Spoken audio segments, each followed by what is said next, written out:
ভাই আমরা আজকের হচ্ছে টাইমটা আর প্লেসটা একবারে একটু ফিক্সড করি, কনক্রিট জায়গাটাতে আসি। আসার পরে অ্যাকচুয়ালি মানে ওই নিয়ে যেতে হবে, ওই মেন্টালিটি নিয়ে যে এরকম টোকাই যদি 500 আসে, আমরা যদি 300 হই, তাহলে 300 মিলে ওই 500কে পিটায় ওইখানে শুয়াই দিব।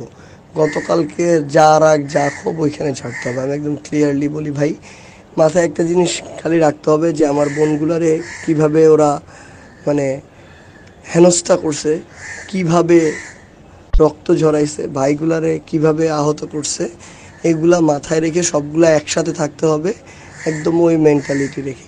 কেউ যদি টাচ করে তাহলে উড়াই দিব ভাই, না করলে সমস্যা নেই, কিন্তু করলে উড়াই দিব একেবারে। অ্যান্ড আমরা হচ্ছে মানে সবাই এখানে আসলে একসাথে থাকলে কিচ্ছু করে না। আমি আজকে ভিডিওগুলো দেখতেছিলাম আসলে যে ঝামেলা হয়ে গেছে, যে আপুগুলা দৌড়াইতেছিল, ছেলেগুলা ছন্ন ছেঁড়া হয়ে গেছিলো। ছেলেও কম ছিল না, কিন্তু এক একজন এক এক দিকে হয়ে গেছে।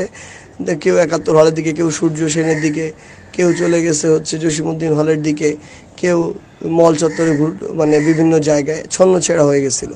এভাবে না হয়ে একসাথে থাকা লাগবে।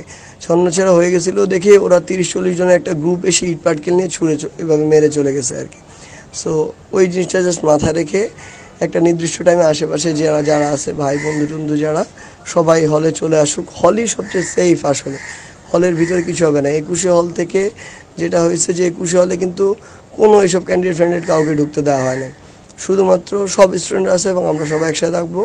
অ্যান্ড আমার যতদূর মনে হয় যে FH আর শহীদুল্লাহ সেম অবস্থা। শুনলাম শহীদুল্লাহ হলের যে X2 ছেলে পেলে কমে গেছে। যাই হোক, যে যেখানে আশেপাশে আছে সবাই হলে চলে আসুক। একসাথে নামলে কেউ কিচ্ছু করতে পারবে না, টাচও করতে পারবে না।